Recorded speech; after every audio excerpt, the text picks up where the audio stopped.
Hey, everybody, welcome back to another episode of our Gutsy Women Profiles. I'm Dr. Brenda, money coach and the creator of the Gutsy Women Club. I'm here today with Tawnya Redding. Tawnya is a co-blogger at MoneySavedMoneyEarned.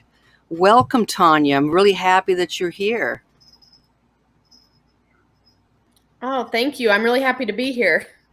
So you're joining us from Oregon, where we just talked about, some of you're dealing with fires, and I'm in Florida, where we're, picking up after a hurricane. So we've got all these things going on in the background. But can you, give us a little bit of an intro of who you are, what you do? So I'll start with kind of my career. I think that's a big part of who I am. I'm an elementary special education teacher, and I'm heading into my 8th year doing that. And this is a year unlike any other, of course, with the coronavirus and all of the various things going on throughout the country and the world. So it's been a very challenging start to the year. As you mentioned, we just had all these crazy fires in Oregon that are still going on. But it rained today, so yay for that. In Oregon, we're doing online school, at least through the first quarter. So that's been quite the challenge and the adjustment. Other than that, I'm 30 years old, so I'm in my early 30s. I bought a house 5 years ago. I just actually hit my home buying anniversary last week. Wow. I bought a house as a single woman, and I'm still single. I paid off, let's see, what else? I paid off all my student loan debt a couple years after I graduated from undergrad. Was able to pay my way through graduate school to get my teaching license and degree, and did that by working full-time, part-time jobs and going to school part-time. So throughout my life, I set a goal, and then I do kind of what I need to do to reach it. Sometimes that is required working multiple jobs, or I lived at home for a while after graduating from college. Different things that have really allowed me to kind of boost myself in life. I've always kind of been going at it alone. I have great friends and whatnot, but unlike a lot of people, I'm not married or in any sort of partnership, so I've had to go it alone, and it can be difficult trying to reach some of these, American dream standard goals on your own. Luckily, I've had a lot of family help, so that's been really, really good. Just chugging along, and now my goal is to get to financial independence at some point. I want to be in a position. I'm not in that camp where I want to retire early per se, but I definitely want to get to the point where I don't have to worry about money anymore. So that's my next big goal. That's a very big goal. I'd like to back up because you mentioned you're the first in your family to graduate from college. So Yes. so can you kind of, talk about your upbringing, maybe what the expectations were? I mean, was that going to college already, was something that was gutsy, and was it supported? I mean, back us up a bit. Definitely.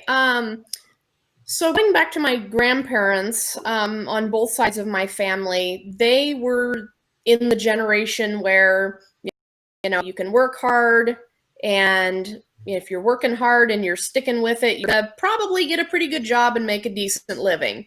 College wasn't a big deal back when my grandparents were growing up. And then come to my parents' generation, and both my parents had a little bit of community college in different classes, but they didn't have any degrees. And my parents ran into consistently having younger people with no experience being hired as managers over them simply because they had a college degree. So from a young age, I was told I was going to college. It was not something that was ever in doubt or, something I ever even thought, I might do something different. It was just, that was the natural progression. You graduate from high school, you go to college. And my parents made it very clear that that was something I needed in my life. The interesting thing is now in today's world, that's not as much the case anymore. Or, it's not just a college degree. it's what kind of college degree you have. So it's interesting how things have shifted, but that's where that came from. And I never thought anything different would happen. So I was put on that trajectory, excuse me, by my parents. But then once I graduated from undergraduate, I was a little bit lost. I graduated in 2009, right as the recession hit. Couldn't get into graduate school at that time and was pretty stuck in terms of my job opportunities. I ended up kind of switching gears and going back to graduate school for teaching because of a place I was working at, which is actually where I teach now. I was working on the mental health side before. My undergrad was in psychology. And then I noticed that what seemed to be really making a difference was the teaching aspect. So that's why I went back and became a teacher. And now I work at the same facility that I was working at before. But yeah, it was just, that's what I was going to do. It was kind of like, get married, have kids, buy a house. That's how college was for me. If I didn't do the other things except for buying a house. So it's kind of weird how things work out. Well, it's kind of interesting too, because your parents, having had that experience, maybe they thought it or they didn't do it, but they could have themselves gotten an education. But that wasn't really, instead they expected you to go down that path. But I mean, do you know if they ever thought about furthering their own careers by getting a degree? I know that my dad, when I was younger, I was probably around 10, somewhere in that range, elementary age anyway. My dad did take some classes to try and continue his associates and get his associates. I don't think he actually ever did get it, but I remember him being very frustrated trying to take some math classes, and having been out of school so long, he was really struggling. My mom, she did some various continuing education stuff. I know she did some medical transcription training at one point and some various other things, but they both kind of struggled to stick with it. And I think what ultimately ended up happening was their careers were secure enough and they were doing well enough that it wasn't worth it to stop working to pursue full-time education, or to probably spend the money is another, concern. I think that they had. So. Well, I'd like to ask you about, so like when I was in college already way back when, people were discouraged from going into teaching. Long hours. You don't get a lot of money, and so for you to have had so much success financially, and if I'm talking to a teacher, usually she is telling me, I don't make enough money to save. I don't make enough money to do this. And so was there pressure for you to go with some type of a different career where you could have made bigger bucks, or what was going on? Not necessarily. Not for my family anyway. I think because, again, I am the first one in my family to graduate from a 4-year and with a 4-year degree. I think it was just kind of an unknown. We weren't really sure, what I should do or what would be the best route. Now, having gone through it, I feel like I'm a little more prepared to counsel other people for what they might want to think about.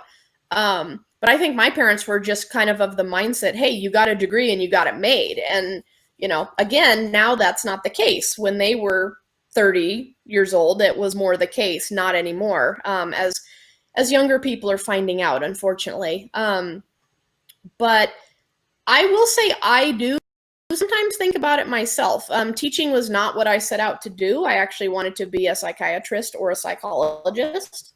And I wasn't able to get into grad school for those topics or those degrees when I was looking to get into grad school initially in 2009, like I said.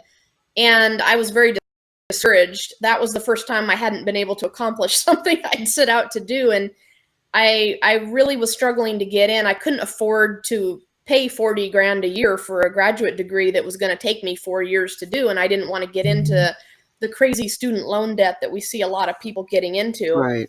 And so I ended up shifting gears, and it was like, okay, teaching is something that's manageable and I can pay going, part-time and working full-time, I can pay for it on my own. So I don't have to have student loan debt. And the interesting thing about teaching that I have found, and I've written about this on my blog as well and talked about it quite a bit, is teaching really varies depending on where you're at, the state, the district, what your specific role is. And that's the thing I would say to people thinking about teaching, is to really be careful about what they're in, what district they're in. Because for me, I make a really good living as a teacher. Mm-hmm. Now, I have worked really hard to up my salary, and I actually have written about how I did that. I was able to actually double my teaching income in 6 years. And that was a combination of finishing my master's degree, because I was able to get the license before the master's degree was completed, step raises, and other continuing education.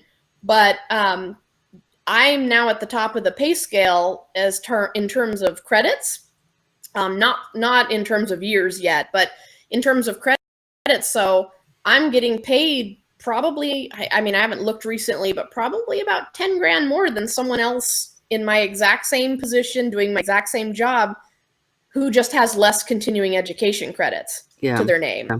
Well, so there are some ways to kind of hack it. I think that's really important to say that, because it's true of, I think, in most professions, but especially in teaching, where there is such variance.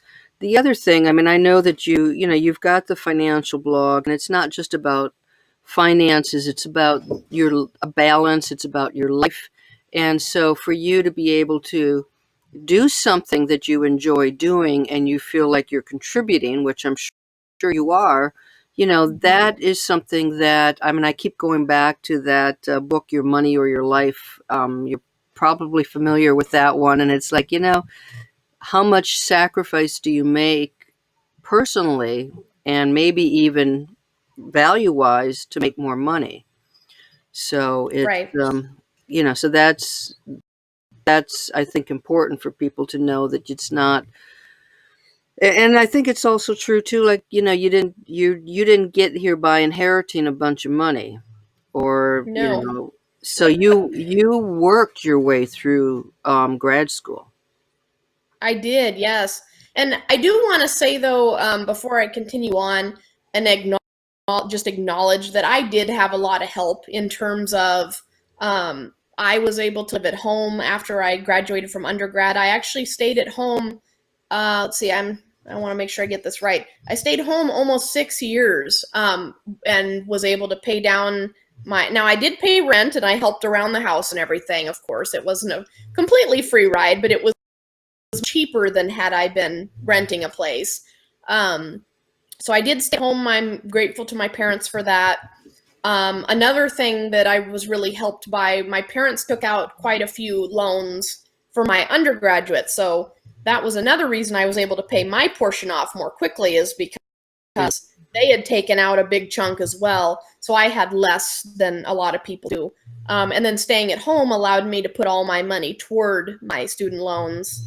And then again, I had very little expenses. So when I was working all the time, it was, go to work, go to part-time jobs, go to school. But because I had little expenses, I was able to do a lot more than some other people are able to do. So I just really think it's important to acknowledge that, because it's obviously not just about hard work. If you have some help here or there, that really can give you a leg up. Now, having said that, I don't want to discourage anybody from the idea of hard work, because while obviously many of us have advantages in life, various types of advantages, it doesn't necessarily do any good to sit around and be upset about what advantages you don't have. That doesn't help you move forward. So instead, I mean, it's important to acknowledge it, but at the same time, I would encourage people to keep striving no matter what advantage they do or don't have, to try and better themselves. Every little bit helps. They may not become a millionaire, but at least they might be better than their parents were, or their grandparents, That's or right. Whatever it may be. So, well, you seem very driven. Have you always had, okay, this is my goal, I'm going to accomplish this by this time? I mean, do you sound like a very planned type of person. So did you always have this sort of scheme in the back of your mind? Is it written down? I mean, talk about what it is that motivates you, but how you're planning. Yeah, for sure. I've definitely always been very motivated. I'm not sure exactly how it started. I am the oldest I have a younger sister, and that's a fairly typical thing with older siblings, to be very driven and very achieving, or trying to be achieving. But I definitely have to give some credit to my grandparents on this one. Were always very encouraging and gave me a lot of positive reinforcement for achieving. And there are still, in my one set of grandparents is still here. They're 91 and 90, and I've actually written about them on the blog because they've taught me a lot about money and life. They both grew up in the Depression and came from poverty backgrounds and were able to achieve a lot, with some pretty solid money principles and money ideals. So I've definitely always been driven. And initially it was, get A's, or, make honor roll, or, stuff of that nature, graduate with this GPA, then go to college, then graduate from college. I was a little lost after my undergrad when I didn't get into graduate school initially. That was the first time I had been sort of denied, I guess, if you want to say, where I didn't make it. And there was a period where I was a little lost. Once I then directed my attention into teaching, then I was striving for that. And then once I became a teacher, it was kind of the same thing, where it was like, okay, now what? I think that's the difficult part of being such a goal-driven person, is once you've achieved your goals, then it's like, okay, what do I do now? So you do need to be sort of constantly looking for what's the next thing, which can be a burden, quite honestly. But I don't know, as I've gotten older and gone along, it's just I've found different things. As I've learned more about finance, I've found different things. Like, I had not even heard of FIRE or FI until a few years ago when I started the blog. And then once I learned about it, it was like, ooh, that's nice. I think I'll start working on that too. But yes, always been very goal driven, always wanting to strive for something, always wanting to be better. Even if it's just, here's what I'm going to do today, what I want to get done. It definitely dictates kind of my life and directs my life quite a bit. So folks out there, FIRE is FIRE, financial independence, retire early. There's a huge movement, I think, of younger people, especially who are trying to become. And as Tawnya mentioned, the RE is not so critical or important. It's not about retiring early, but it's about what you want to do. And that takes us into, I mean, can you share, like, you hit financial independence. What does your life look like then? I mean, what is it that you're striving for? I think so. I'm not financially independent yet, unfortunately. I No, got started later. we'll pretend. I got started. We'll pretend. I got started a little later than a lot of people did. But that's okay, For me, I have some illnesses in my family. Specifically, multiple sclerosis runs in my family. My grandpa had it, and my dad currently has it, and he's quite disabled from it. And that's in the back of my mind. It's always there a little bit. MS tends to be more present in women than men. And I'm actually heading into the range of years where it typically starts manifesting, if it's going to. So that, I think, is a big motivator for me, that I want to be financially in a position where if something starts happening to me, that I am able to care for myself. Maybe I get to the point where I can't work anymore. You just never know. My dad was forced to retire, oh gosh, it was about 5 years ago now. 3 to 5 years ago, he was forced to retire because of becoming increasingly disabled. And Hi, Kitty. There's Dolly. and and that always is in the back of my mind. My parents were not quite as careful as I am in terms of their finances, and it became a very big problem when my dad's income went from 100,000 plus per year to it was down to like 30,000 towards the end, because he was in sales, and that was so it was dependent on how much he was able to physically get out and do his job, which was Right. becoming less and less. Um, so, and that's why for me, it's not so much about the retire early part, it's about the financial independence part. And I'm a really big proponent of, hope for the best, prepare for the worst.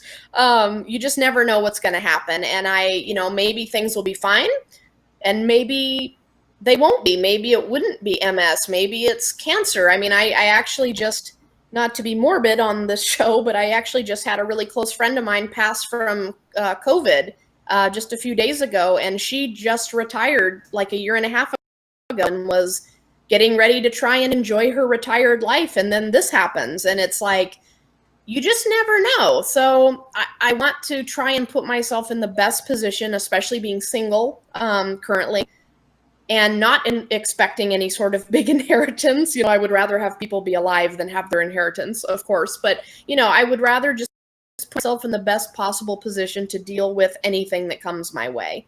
And that's just, I'm just kind of a little bit, what's the word? I guess I just want to be prepared. I just don't want anything to sneak up on me and then to be in a huge problem because I've spent all my money on whatever.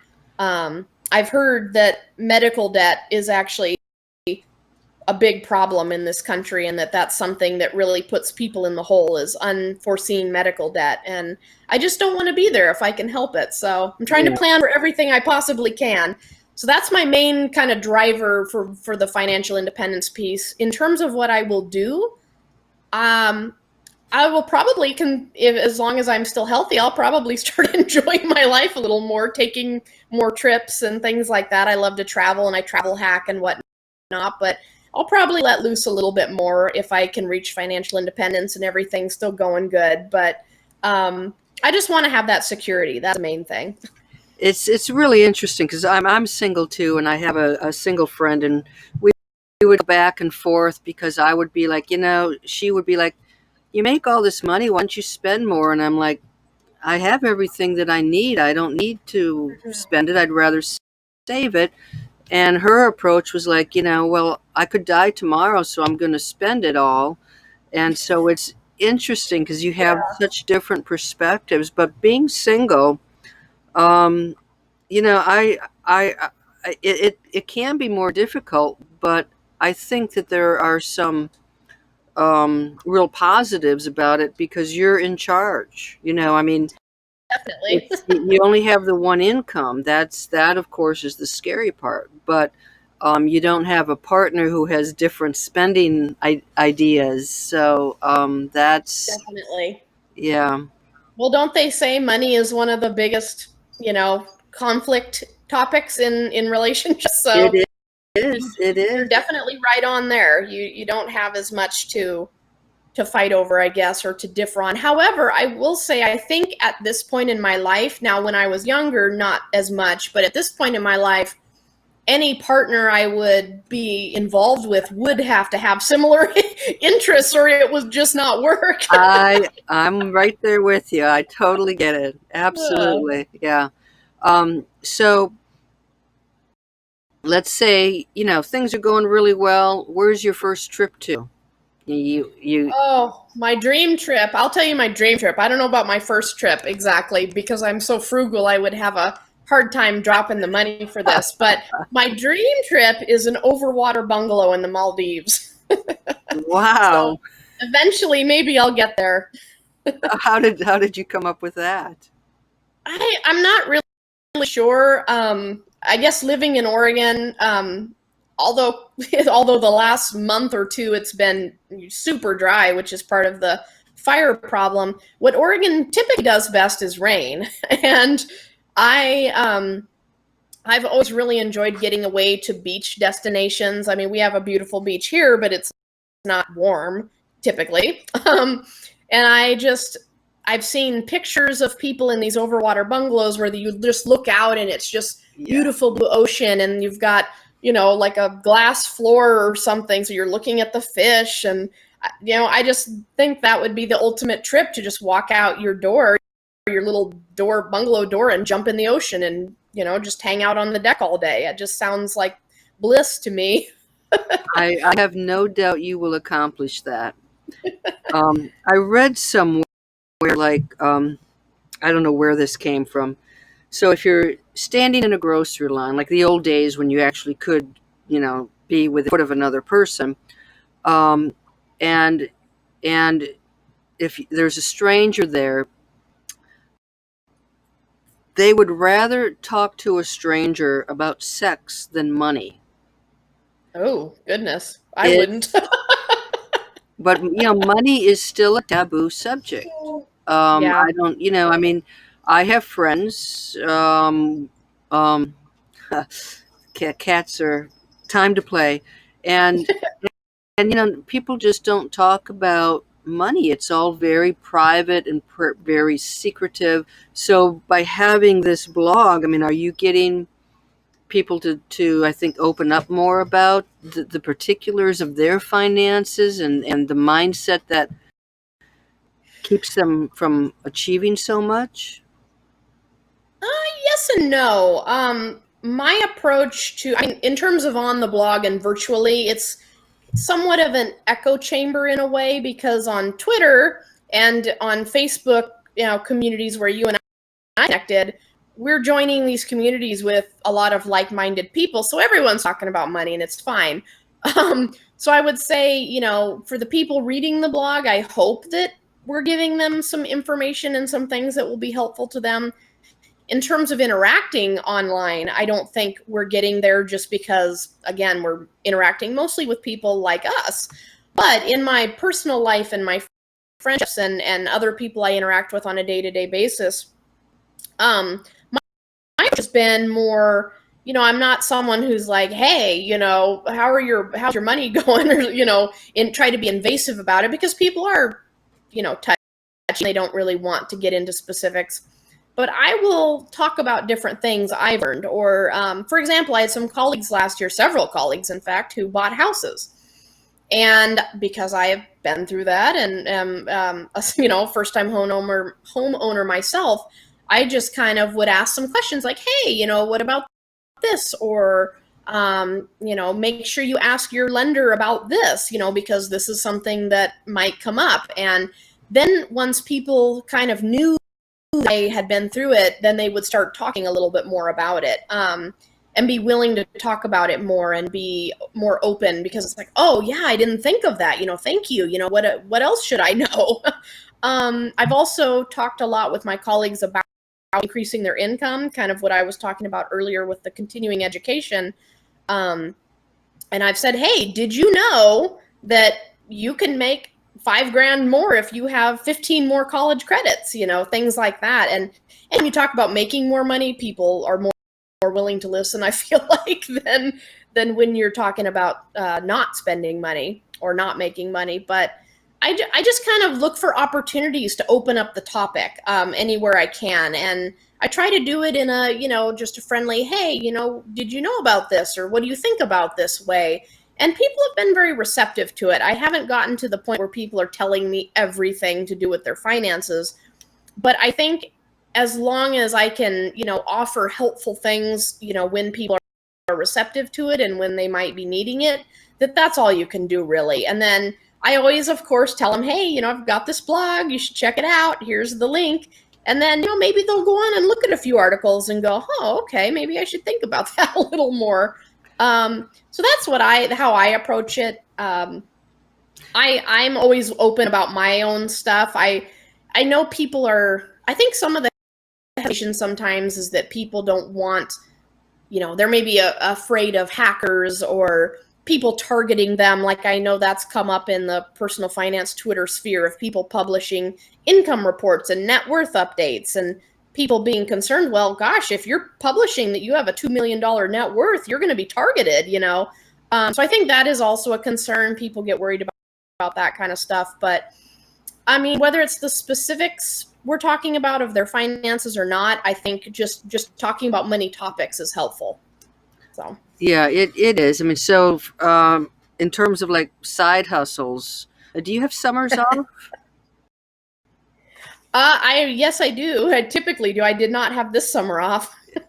Do you I mean, do you have, are there side hustles? So I know that there are a lot of teachers who are going to be watching this, and sometimes with summers off and depending on where they are, there may be opportunities for tutoring and things that are come quite naturally. But do you think that there are side hustles particularly geared towards teachers that might help with the income piece? Definitely. Um, the first place I would tell teachers to look, though, before they start looking elsewhere, is their own district. Mm-hmm. Well, I work for Portland Public Schools, which is the largest district in Oregon, so there probably are more opportunities within larger districts. However, most districts offer summer school things, different summer school classes and whatnot. Sometimes it's extended school year, so for students that have vacation, sometimes they have extended school year where the school district's obligated to provide school over the summer. Sometimes in treatment facility schools like where I work, they want summer school programs so that the students don't lose their academic as well as their behavioral skills over the summer. So that's the first place I would look for a teacher looking to get a little extra income. They're typically not the whole summer too. They're typically half days or part days or 3-4 days a week type of thing. So it's not like your entire summer is taken. And I did that not this past summer, but the summer before. I worked for 2.5 weeks. We did full days just because we were trying to fit as many kids in as possible, and we had different groups coming in. But I only did 2.5 weeks, and it made me an extra, I think it was about $3,000. So that was a really good side hustle for me. But otherwise, yeah, there's tons of opportunities to tutor. Teaching English is a big thing right now. I haven't personally done that, but teaching English to students in China and other places overseas is a really hot market. And most of the time, you don't even need a teaching degree to do it, but it's helpful, of course. They're going to give you more preference if you're already a teacher. There's a lot of tutoring opportunities, tutoring companies. Right now, especially, there's a lot of things popping up because of the online distance learning. So there's a lot of parents looking for tutoring help so that their kid gets help with online school, or some people have developed what they're calling pods, which are a group of, maybe 3 or 4 students from families that get together, and then there's one person who works with them all day, every day. That might be hard for a current teacher to do that if they're teaching right now, but for people who are aspiring to be teachers, or maybe just graduated and are having trouble getting a job or other things, are good opportunities as well. And then, I mean, other than that, you can also do things outside of teaching. I had some siding work I needed to do on my house this summer, which I did a couple of weeks ago before the fire started. And I actually worked at Home Depot all summer. So I had limited opportunities with the pandemic, and that's what I ended up doing. And it wasn't the most lucrative side hustle, but it did help me get some extra money so I didn't have to completely deplete my savings and emergency fund. So, yeah, I mean, you can really do anything. It just kind of depends on your interests. And some teachers, maybe it would be nice to do something they're familiar with, like teaching or tutoring. But for others, maybe you want to do something totally different and get a break from teaching. Yeah, it's I mean, it's if anything, I mean, especially as an entrepreneur, I've seen people shift very rapidly because they've had to, just to try to build an income. So it is possible. You've made like the whole gutsy woman thing, like it's just part of who you are. And so there are going to be, women out there who are like bought her house in her 20s, and there are lots and lots of women who have the dreams of doing it, then they don't take the action. So what kind of advice do you have for women out there who maybe they don't have the type of support that you, or or the confidence, but what would you say to them to encourage them to chase after their dreams? Well, I think for a lot of women, I mean, another advantage I guess I had, also backing up a little bit, is that my mother is a very strong-willed woman, very driven as well. So I had that to look at. But I think you're right. A lot of women, maybe they're raised differently, or their expectations are different, or their circumstances are such where they just don't have the same opportunities. And it can be hard. I mean, women are penalized for being gutsy, right? I mean, women are penalized still for that. And so I feel it. I get weird stuff sometimes because I'm not married. I remember actually a neighbor of mine who still is my neighbor, but when I moved in, they had a barbecue that I was invited to right after I moved in, and they were like, oh, so where's your husband or your boyfriend? And I'm like, I bought it myself. And they were like, oh, all that house for just you? And I don't even have a big house. It's 1,300 square feet. It's not like it's the 2,500 square foot house. But they were all weird about it. And it was yeah. But I guess what I would say is to just start small. Whatever your dreams are, I mean, to have confidence in yourself to know you can, but it might take a while, and it might take some other things first, some stepping stones, so to speak. I didn't want to buy a house until I was in my mid-20s. I hadn't even thought about it. And then all of a sudden it was like, hey, that's the next thing I'm going to do. And then I set my mind to it, and that's what I worked on. Another thing I would really recommend is to find communities like yours, the Gutsy Women Club, and there's other ones on Facebook. There's a woman, I can't remember exactly what it's called, but I just joined it recently on Facebook. I'm trying to look right now. It's like Women in Personal Finance. Oh, the FIRE, yeah, the Facebook group, yeah. There's a few, but yeah, there's one specifically for women. It's Women's Personal Finance, Women on Fire is a group. And so I would really encourage people to look for groups like that. If you're a teacher, look for teacher groups. Whatever profession you're in, look for other women in that profession and people who can be your support group. That women's Facebook group I just mentioned, I've seen several posts where women are saying, hey, I'm posting this here because I can't post it anywhere else. Nobody in my life cares, but I know you will care. Or, I don't have anyone else to turn to, so I want to ask you ladies what I should do. And even if it's a virtual or an online group, just having other like-minded people will really help you push in that direction and keep the motivation up. Right.